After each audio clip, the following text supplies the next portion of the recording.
So if the demand stays low, strength improvements, they'll remain limited. But when the demand is increased appropriately, at the right time, and in the right way, strength begins to improve and function often improves alongside it. Are you ready to get back to what you love after knee replacement? The Total Knee Success Podcast is your trusted guide with practical tips, evidence-based strategies, and no fluff. It's not personal medical advice, just solid education to help you manage pain, regain mobility, and get back to living the life you love. Let's dive in. Welcome back to the Total Knee Success Podcast. I'm Michelle. In the last episode, we talked about what actually determines your outcome after knee replacement and how there are multiple factors that shape how you do over time. By the end of this episode, you will understand why strength plays a central role in your outcome after knee replacement and how to focus on building it in a way that supports your long-term function. Before we go any further, I want to be very clear about something. The surgery itself is incredibly important. The alignment of the joint, the positioning of the implant, and the skill of your surgical team all play a very important role in your outcome. What we're talking about today is not instead of that, it's what happens after. Because once the joint is in place, it's your body, and more specifically your muscles, that actually move you through your day. This is where this part of the process can feel less clear. It's common to expect that once the new joint is in, things should start working better. That bending will improve, walking will feel easier, and stairs will gradually come back. Sometimes that does happen, but often progress feels slower than expected, and that's where people start to wonder if something is wrong. In many cases, what's actually happening is much simpler. The joint has changed, but the muscles around it haven't caught up yet. And that's what we're going to unpack today. Strength is often a missing piece. Not because it isn't important, but because it's not always the primary focus early on. Early rehabilitation tends to prioritize motion, swelling, and basic mobility, and those are all essential in that phase. This includes being able to bend and straighten your knee, manage swelling, and walk safely. Things that set the foundation for everything that comes next. But recovery doesn't stay in that phase. As those pieces improve, the focus needs to shift. Because movement without strength only gets you so far, and over time, strength becomes the factor that allows you to build on that early progress. This is where understanding the role of your muscles becomes so important.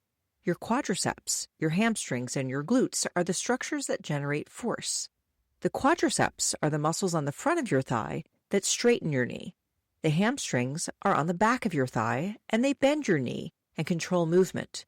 Your glutes or your hip muscles help support your pelvis and control your leg as you move. These muscles work together to control how you stand up from a chair, stabilize your knee when you walk, and absorb load when you go up and down stairs. Your calf muscles, including the gastrocnemius, also play a role here by helping you push off the ground as you walk, control forward movement as you step, and contribute to balance during standing and walking. The joint allows movement, but the muscles, they create that movement. And if those muscles are not strong enough, your movement will still feel limited, even if the joint itself is functioning as expected. This shows up clearly in both research and clinical practice. Studies looking at large groups of patients after knee replacement, like work led by Minnick and Kaplan, show that strength, particularly in the quadriceps, is closely tied to how well people move and function after surgery. And broader reviews, including work by Orange and colleagues, consistently show that even as pain improves, physical function sometimes lags behind, especially when strength is not fully restored. What that means in practical terms is this. After knee replacement, strength deficits, especially in the quadriceps, can persist for months if they are not specifically addressed. Those deficits are directly linked to functional limitations like slower walking speed, difficulty with stairs, and trouble standing up from a chair. So when someone says, my knee just doesn't feel strong yet, they're often describing something very real, not a problem with the joint, but a gap in muscle capacity. This is something commonly seen in clinical practice. Someone can bend their knee well, straighten it, and their incision is healed. But when they try to go downstairs, they hesitate. Or when they stand up from a lower chair, it still feels difficult. And the immediate thought is often, my knee isn't ready. But more often than not, it's not the joint holding them back. It's the strength of the muscles around it. There are a few common signs that strength is a limiting factor. Movements that require control, like lowering down a step, sitting in a chair, or walking downhill, often feel more difficult than expected. You might notice that your leg tires quickly or that you shift your weight to the other side without realizing it. These patterns reflect the muscles working near their current capacity rather than a problem with the joint itself. When strength improves, and the good news is you can improve strength, and you should improve strength, those same movements start to feel more controlled and less effortful. That change is often gradual, but it's a reliable indicator that your capacity is increasing. Another question that comes up often is how to think about comparing one leg to the other. It can be helpful to notice differences between sides, especially if one leg feels less stable or fatigues more quickly. That can give you useful information about where strength may still be limited. But it's also important to recognize that the other leg is not always a perfect reference point. In many cases, the opposite knee may also have arthritis, pain, or its own limitations. So rather than trying to make both sides identical, the focus becomes improving the capacity of each leg relative to where it is right now. In practice, that means paying attention to how each side is working during movement. Are you shifting your weight away from one leg? Are you relying more on the stronger side to complete a task? Those patterns are very common and they can persist unless they're addressed. As strength improves, you'll often notice that those differences between sides become less pronounced. Movement feels more balanced, and tasks like standing up, walking, or using stairs require less compensation. And that's another sign that your overall capacity is improving, even if both sides are still progressing at their own pace. This is where the conversation begins to shift from focusing only on the joint to understanding the system around it. Because your outcome is not just about what was done during surgery, it's about what your body can do afterward, and strength is a big part of that.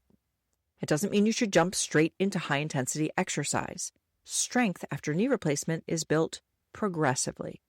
It starts with simple activation, learning how to engage the quadriceps again, and building control through basic movements like straight leg raises, sit-to-stand transitions, and supported squats. What this looks like in practice is a shift from simply moving your knee to actually loading the muscles around it. Early on, you might be able to complete a movement, but without much resistance or control.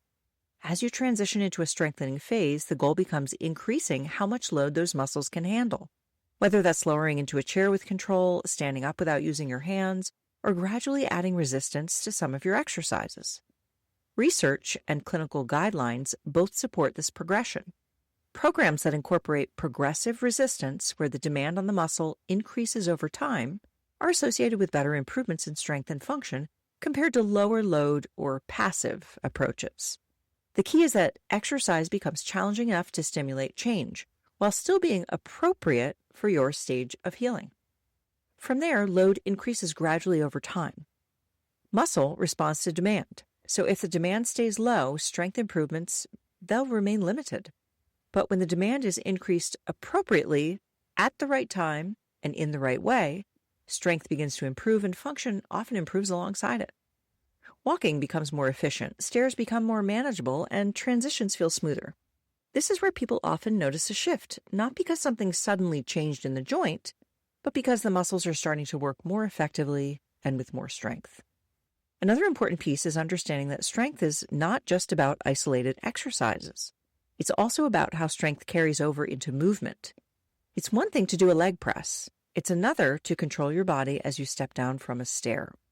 That's where strength and movement comes together, and that's where function really improves. And this is why rehabilitation doesn't stop once you can walk without assistance. That's just one milestone. The bigger goal is restoring the ability to move with confidence, control, and endurance, supported by sufficient strength. One of the challenges with strength is that it takes time. This is where your mindset becomes especially important. It's easy to focus on what isn't improving quickly, but strength builds gradually through consistency and repeated effort. Through showing up and doing the work, even when the changes are not immediately obvious, you start to create momentum. And this is where the way you think about progress begins to influence what you do next. On days where things feel harder, it's easy to think, this isn't working, or I should be further along by now. When this happens, people sometimes pull back. They do a little less, move a little less, and over time, that slows progress. A different way of approaching that same movement, a different way of approaching that same moment sounds more like, this feels harder today, but I can still do something. Or I may need to adjust, but I'm still moving forward. And that shift, small as it seems, changes what you do next. Over time, those choices accumulate. You begin to feel more stable, more capable, and more confident in your movement. That confidence reinforces the cycle. You move more, engage more, and continue to build strength. Those day-to-day choices become a meaningful driver of how things progress. So when we say strength is often a missing piece, what we're really saying is this: the joint creates the opportunity, but the muscles play a major role in how much you can do with it. That's an important distinction. It highlights where your influence sits after surgery. You can't change the surgery after it's done, but you can influence how your muscles respond afterward.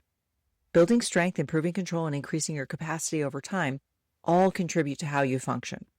If you're finding yourself at a point where movement feels possible, but not quite where you want it to be yet, this is often where strength becomes the focus. Not all at once or aggressively, but progressively and consistently. And this is also where working with a physical therapist can be especially valuable. You knew I was going to say that. Physical therapists are trained to assess strength, movement patterns, and compensations, and to help you understand what is limiting your progress at any given point in time. They can help identify where strength is still developing, how movement patterns may be influencing what you feel, and how to safely progress exercises in a way that matches your current stage. That kind of individualized assessment and guidance can make the process clearer and more efficient, especially if you're feeling unsure about what to focus on next. If you're looking for additional educational support as you move through each stage, you can find that inside the Total Knee Success Insider. It's free, delivered directly to your inbox, and designed to follow you through each phase, whether you're preparing for surgery or working to regain strength and mobility after surgery. If that would be helpful, you can find more information in the show notes and join the Total Knee Success Insider. In the next episode, we're going to build on this even further. We'll talk about why consistency often has a greater impact than intensity, and how what you do day to day shapes your progress more than what you do occasionally. Because understanding how to stay consistent changes how you approach your exercises, your activity, and your long-term results. As you move forward from this episode, consider this idea. If something still feels difficult, it doesn't automatically mean something's wrong.